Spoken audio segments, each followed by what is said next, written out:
Hello and welcome to this next installment in our series of environmental interviews at Elliott Church of Newton. My name is Rick Chrisman. I'm the interim senior minister of this very environmentally conscious and environmentally active congregation. We devote a portion of the homepage of our website, which we hope you'll go to at www.elliottchurch.org, where you'll find a short weekly article by one of our church members, and also this series of interviews, video interviews that I've been doing. And this is the third. And my guest today is the Reverend Fred Small, who is the executive director of Massachusetts Interfaith Power and Light. And I'm going to bring Fred into the picture here, this moment. Here you are. Hi, Fred, and welcome. Let me add just a few more words before we talk about what we're going to talk about. Fred is a triple talent. He is a minister, a Unitarian Universalist minister, a musician, and an environmental lawyer. A triple talent, you might say a triple threat, which is needed in this era particularly. Fred has been cited by none other than Bill McKibben, known to everybody, I'm sure, who's listening anyway, as one of the key figures in the religious environmental surge. And he was one of the first to engage in civil disobedience, to draw attention to climate change. And the National Magazine has named Fred one of 15 green leaders worldwide. So Fred is a very welcome presence and leader in our community. And what we're going to do, I talked it over with Fred before, is we're just going to proceed in a conversational manner to cover things of personal interest to him and myself. My purpose for these interviews, Fred, is simply to give the congregation concrete leads for action and hope. And so we'll try to cover a number of questions having to do with who do you follow? What resources do you reach out for, whether it's in print or online, whatever it may be, in worshiping communities? What's your tips to us about the particular environmental or political fronts that we should be watching? There's so many, of course, it's overwhelming, but which should we be watching? And what organizations would you point out to us that most need church support? And we'll definitely turn to Mass IPL at that point. And I have a question that I've carried with me quite a while and want to ask you at the end is, what chance is there that the fuel industry will get on board with the Green New Deal? Because, we'll get to that later. There are indications that they're missing a bet. They're missing an economic bet, and they're certainly harming the country's progress on this subject. But now this is actually, we're taping the day after the presidential debate, so-called, last night. And we're also facing a big Supreme Court change. Would you react first, Fred? Would you mind just saying what your impression of the debate was from an environmental point of view? Because that did come up finally at the end. Sure. And I think the very first thing I'd like to do is respond to this question of hope. Because I think for so many of us, this is an absolutely central matter. I mean, I've been not only a pastor, but an environmental activist for decades. And so I wrestle all the time with this tension between hope and despair, hope and hopelessness. And I guess what I have found comfort in, and I think wisdom in, is the distinction between hope and optimism, which Václav Havel made very explicitly. Optimism is a conviction, or at least an expectation, that things will turn out well. Hope is something different. Hope, Václav Václav Havel said, is an orientation of the spirit and orientation of the heart, which does not depend on the outcome. You hope for a good outcome, but how you live, what you do, what you say, what you think, these are choices that each of us can make, regardless of what is happening around us. So, as you say, we are on the cusp of the most consequential election, certainly in our lifetimes, and one that will have huge impacts on the coming decades, and some have argued the coming centuries or even millennia, because of the difference between the tickets on climate change, especially. And we don't know how that's going to turn out. Each of us can do what we can. Each of us can vote. Each of us can work for our preferred candidate. But at the end of the day, we don't control the outcome. But that's always true, isn't it? The most we can always do is our best, and then let go.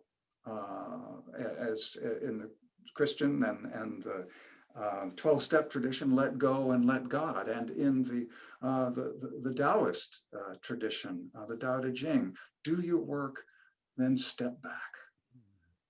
Wonderful. That is so well put and so needed, Fred. Thanks for starting us off that way. And we'll come back to that when we conclude. I think that should be our benediction when we get to that point. Well, you specifically asked about the debate. Yeah, and I will say, and you know, actually, maybe in the same spirit, I haven't watched any of the debates, partly because my heart couldn't take the strain. I would just be, I would be in a state, trying to watch that stuff. I'm keenly interested in the outcome, but I will say that those debates weren't not going to influence my vote. I'd already decided, who I was going to vote for. So at that point, it's political theater, and of course, it has to do with how other people think. So frankly, I wasn't interested in the debate itself. I am much more interested in the response to the debate. Will it shift the polling numbers? Will it change other people's minds? Not going to change mine. So I just, as a matter of self-care, I have not watched any of the debates. I have watched with great interest the response to the debates, and the interpretation of the debates, because those actually, have an impact in the real world. Look, whoever wins this election, we have work to do. Joe Biden, if he is elected, is not going to save the climate for us. The organizing that we must continue to do to address climate justice is really the same regardless. And that was, I think, a mistake some of us made in 2009. We thought, Barack Obama's the president. Oh, that's great. We can relax a little. Sadly, no. We have to continue to organize and put pressure on our leaders. And nowhere is that more true in Massachusetts. Massachusetts has this reputation as this very progressive state, and our leaders constantly say, oh, well, we're right there behind California, leading the charge. And I'm saying, yeah, and California isn't doing enough either. And we are way behind California. So the baseline cannot be, the point of reference cannot be what other timid politicians are doing. And maybe if we're doing more or less as much as they are, we're okay. The point of reference has to be, what does the science demand and what does justice demand? And on those criteria, we have our work cut out for us. Well, I'm glad you brought up justice. Environmental justice should be our concern, should be in the foreground of all of our concerns, no matter how fast or slow the politicians and legislatures act. There's a lot to be done just on our home front. on points of justice. I wanted to inquire what it is that you read, Fred, to keep informed. Now, you said you were very discriminating about whether you would watch the debate because of political theater. And by the way, I walked out after about 12 minutes of the first one. And I don't know why I watched them, except I guess I want to see. I want to see the important subjects lifted up. It's a kind of, it's not only political theater, but it's a kind of a ritual, and it's a way of naming and finding the right words and symbols that will carry these issues into the public and into their memory, so that it, you know, it infuses our, you know, it affects our own actions, like you're saying we should be concerned about.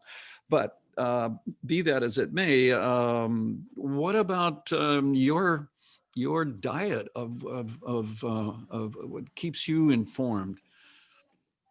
I think diet is a great word for it because I'm a student of Thich Nhat Hanh, the Vietnamese Buddhist Zen and mindfulness teacher, and he's not alone in this, but he says, look, with all of the toxins are in our cultural and social environments, including the news realm.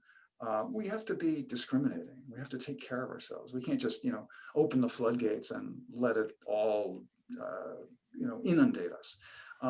So I spent a little bit of time each morning with I'm an old-fashioned guy. For the longest time, I had the newspaper delivered, but finally, decided to save those trees. But I still missed actually flipping through the actual hard copy newspaper, because I think that's an experience that has value, because you see things you wouldn't necessarily see That's right. otherwise.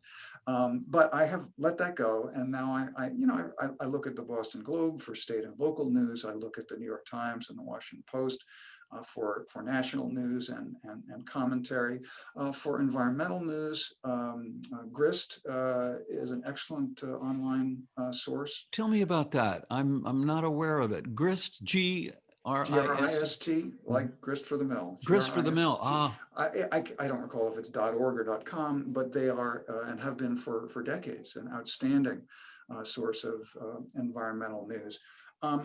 I probably spend more time on Twitter than I should, but I do get excellent news, by following people like Bill McKibben, like Ayanna Elizabeth Johnson, who was a marine biologist, African-American woman, just terrific.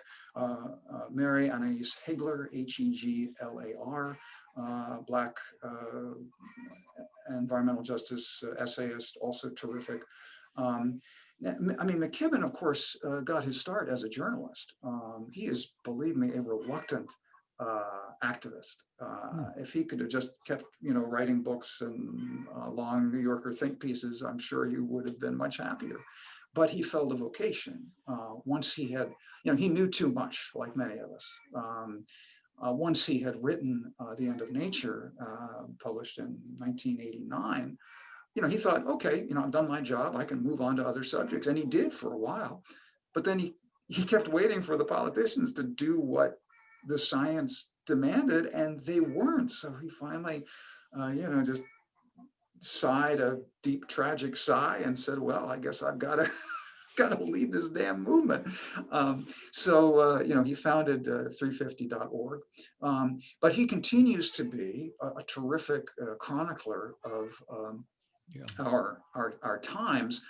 He has a regular piece now in the New Yorker magazine, which is absolutely worth reading. And he also has a wonderful feature, which he calls Passing the Mic. At the end of every one of his short think pieces, he will interview other leaders, many of them much younger, many of them of color. And these are voices that we really need to pay attention to. I've considered myself an environmentalist since I was a teenager at the first Earth Day in 1970. And I have to say, the environmental movement, which I love and have identified with for all those decades, overwhelmingly white, middle class, highly educated, and to not to put too fine a point on it, I think we have been arrogant. I think we have felt, well, we're the smart ones, we're data driven, we know what's going on, and here's what you ought to do. Well, it hasn't worked all that well. I mean, we haven't actually made the changes that we need to make. And we have often uh, missed out on the call to justice, which is, of course, to us as people of faith, Rick, is absolutely central. So the days of imagining that we could, fix the environment without fixing the injustices of the world, or at least addressing them, are long past. And I am in talk about hope. I feel deeply hopeful when I see the increasing understanding that these issues of ecology and equity are inextricably entwined.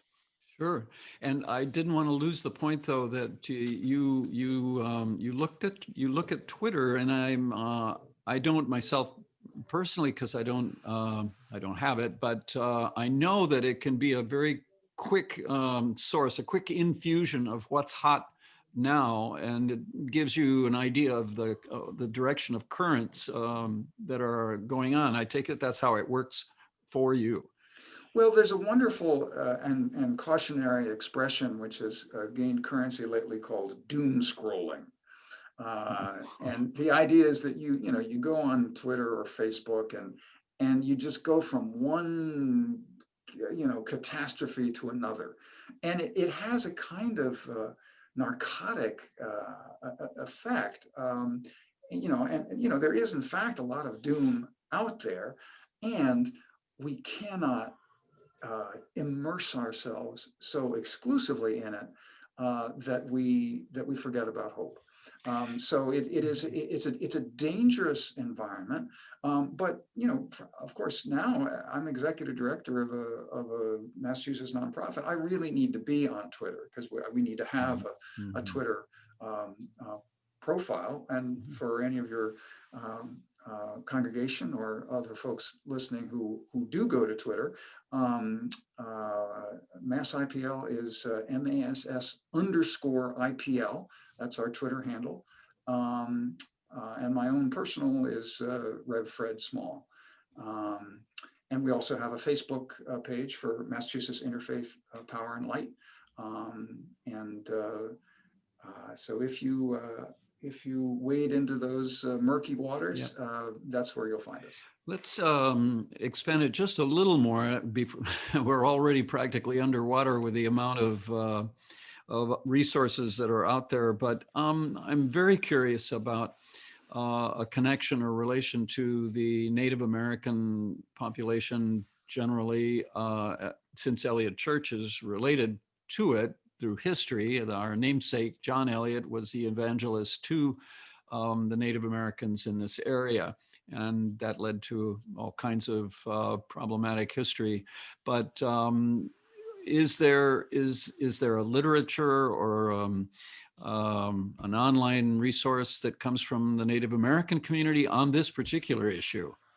Well, of course, as with any of these communities, it's not just one community. It's a very broad diversity of communities. I'm so glad you mentioned that, because I do, certainly in my own spiritual and political life, I am more and more drawn to the leadership and the wisdom of Indigenous people.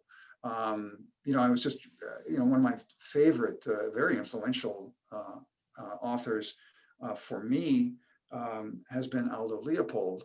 And I was taking a look at some of his writings, and I'm thinking, well, this is great, but Aldo, Indigenous people have known this like forever. So when people are saying, oh, finally we're understanding that that we need to be earth-centered, I'm going, who is we exactly? Because Indigenous people never forgot that. Anyway, so I've been reading, first of all, love Robin Wall Kimmerer, Braiding Sweetgrass. And if you if you get stuck reading her, I would really encourage you to listen to her, because of course she comes from an oral tradition. She's an amazing storyteller. You can get Braiding Sweetgrass as an audiobook. If you just go to YouTube and look for Robin Wall Kimmerer, Kimmerer, she is a member of the Citizen Potawatomi Nation, and she is a PhD botanist. And so she integrates those two traditions. And her voice is just, I could just get lost forever in her voice. I've also been reading Sacred Instructions by Sherry Mitchell, who is Penobscot. She is also terrific. There is the Indigenous Environmental Network, which you can Google and find their resources. They are Would you repeat that, Fred? I'm sorry. Sure. Indigenous Environmental Network. I think it's ienetwork.org, but I'm not absolutely certain. But if you Google Indigenous Environmental Network, right. Because, again, the Indigenous perspective on the issues that we're facing is absolutely crucial.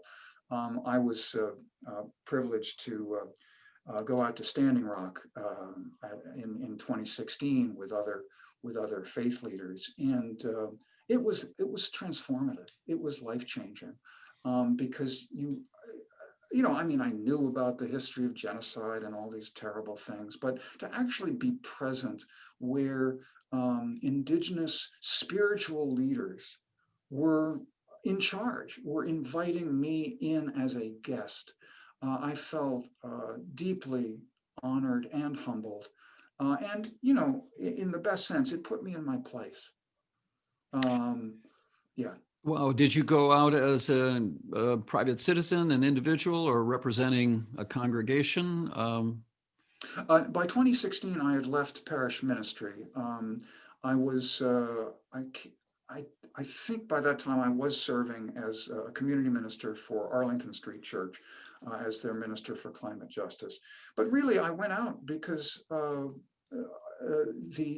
Indigenous leaders made the invitation. They put out a call, much as Dr. King put out a call in Selma in 1965. And I just said, I got to go. I've got to be there. So when you got there, what did you find and what did you experience? Obviously, there were meetings. What was the day? What did the day amount to? Well, I mean, the day was extraordinary because it was the day that the federal government, I can't remember if it was the Bureau of Land Management or some other federal entity, but they basically stood down and said, okay, we're not going to allow this pipeline, the Dakota Access Pipeline. But also it was after the election of Donald Trump. So there is this incredible bittersweet quality of, oh, we've just had this tremendous victory and we know that Donald Trump will do everything he can to undo it as soon as he is inaugurated. And of course, that's exactly what happened. But just the depth of spiritual grounding and the grounding in the earth, Mother Earth, as she's known in Indigenous traditions, most of them.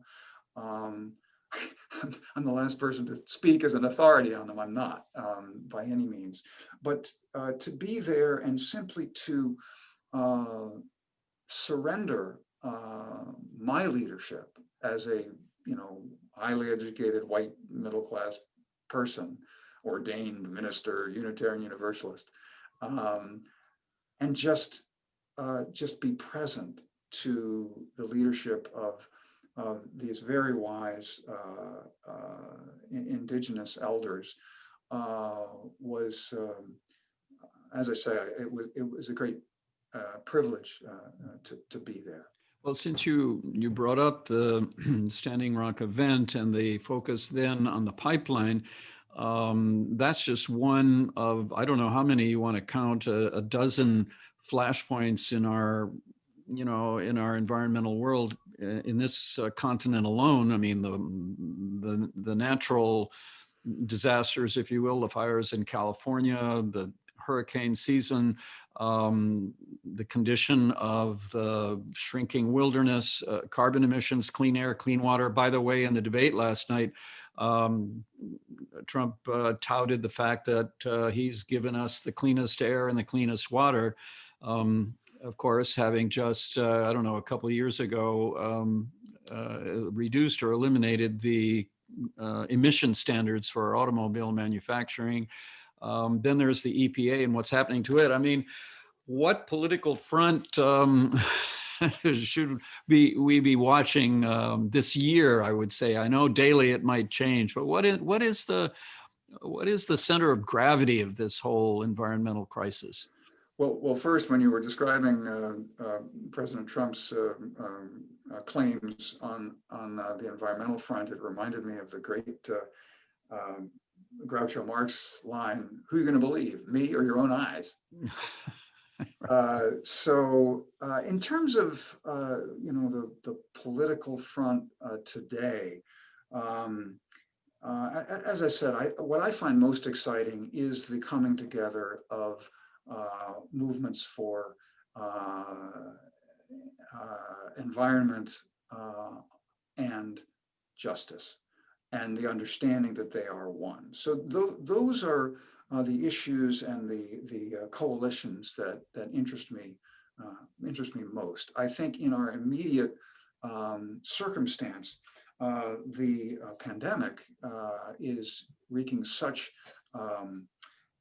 economic havoc that there's a tremendous opportunity to build back better. And I would say that I'm delighted that the Biden campaign has adopted Build Back Better as one of its slogans, but it was not original to them. Many of us were talking about building back better well before Joe Biden embraced it. And it's certainly not original to me either. But this notion that as we mitigate and undo the economic damage that has been done by the pandemic, we must not simply try to recreate the unjust, inequitable, and harmful economic structures, infrastructures, and systems that predated the pandemic. That this is an opportunity to build back better, to do it better. What does better mean? Better means sustainably. Better means with renewable, non-polluting or less polluting energy sources. It means addressing environmental racism and the vulnerability of low-income communities, and especially communities of color, to abuse by banks, by energy companies, by all kinds of sources of toxic pollution. And as a faith leader myself, I'm so proud of the fact that it was the United Church of Christ who issued the transformative report back in, I think, the 1980s or maybe early 90s, that showed that the single most predictive factor for folks living in polluted areas is not income, it's race. So that racism trumps, if you'll pardon the unintentional pun, racism trumps poverty as a predictor of if you're going to be targeted by pollution, and it's intolerable. It's unconscionable. Well, the thing that concerns me most at this point, and I'm putting a lot of stock in the election because the dismantling of the EPA has serious implications for the whole spectrum of environmental issues, the regulations that are involved, the leadership and education that's involved, the attention to the wilderness, which is, goes unnoticed as it shrinks. But let's turn now to the other question I had, and I have to watch the time because I promised we'd keep this to about 30 minutes. And you've given us such a wealth of resources and information. What organizations um, would you advise us to try to support? And I want to start, of course, with the Massachusetts Interfaith Power and Light, which has the Elliott Church has a historic connection to, going back to its very founding. And I know you're rounding up congregations, but what can individual congregations do for your organization?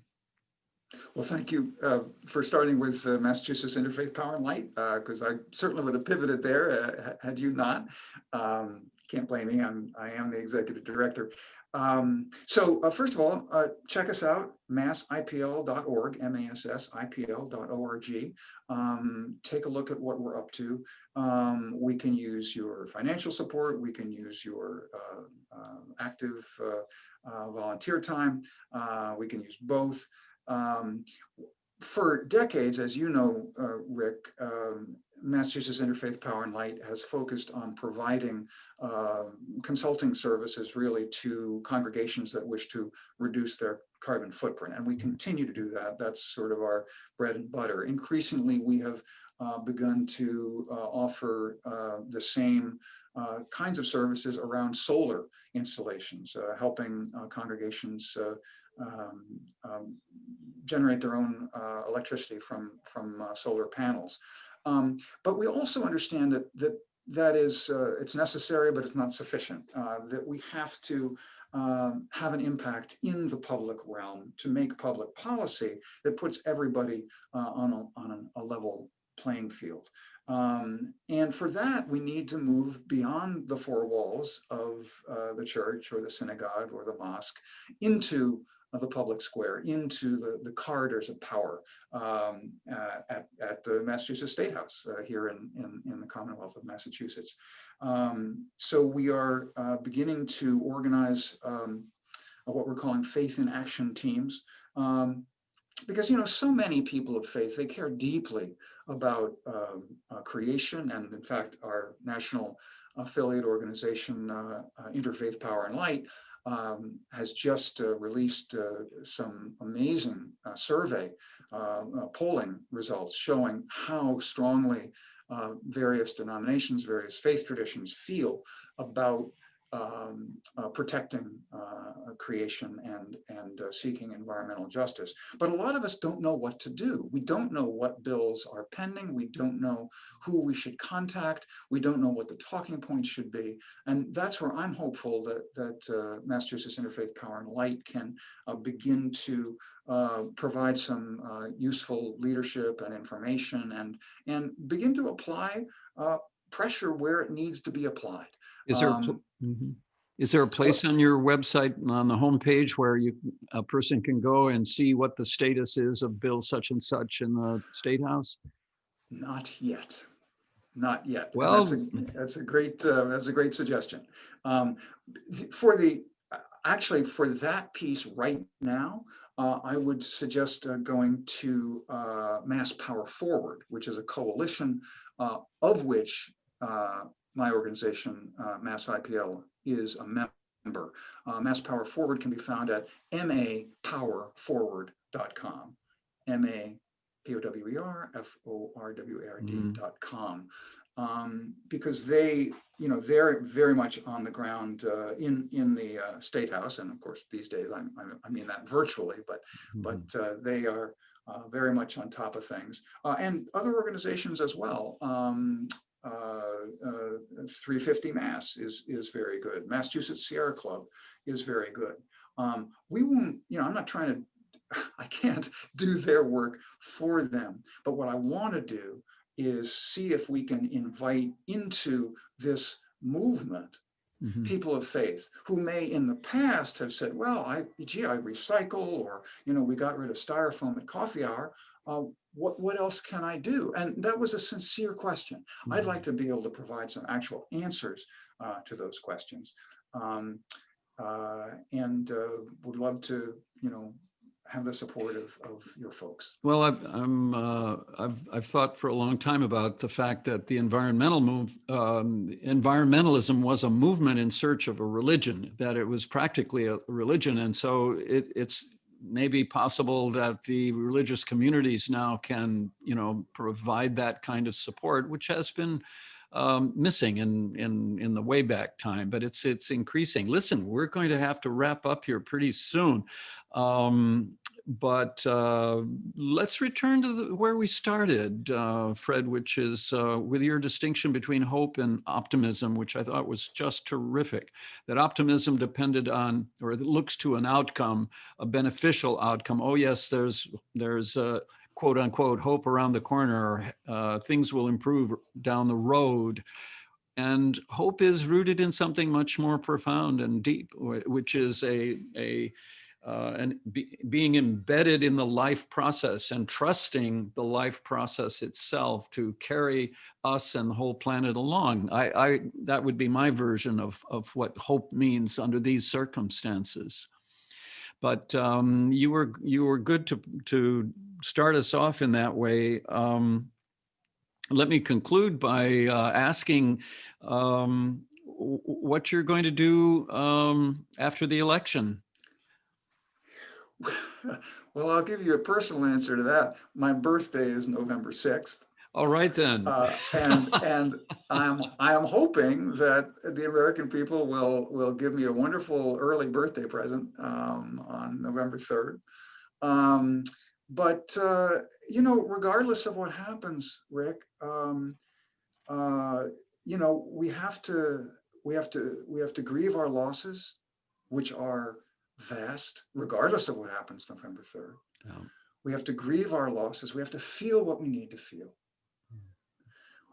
We have to join in community to share our celebrations and our memorials. And then we've got to take, after we've taken care of ourselves, we got to dust ourselves off and get up and keep working. Well, la lucha continua, which is the Spanish expression, the struggle continues. Exactly. Because it's going to continue what happens on November 3rd. And it's the work not only of our generation, but of many generations to come. So let's do it with humility and grace and fortitude. Oh, amen to that. And let's also try to keep doing it in community, which is very hard right now. But we at Elliott stand as a community in the making to try and foster the hope and the activism that you represent, Fred. God bless you. And thank you for your time today. And Godspeed to everyone else who may be watching in this interesting, very serious moment in our history. Thank you. And bye for now, Fred. Thanks, Rick.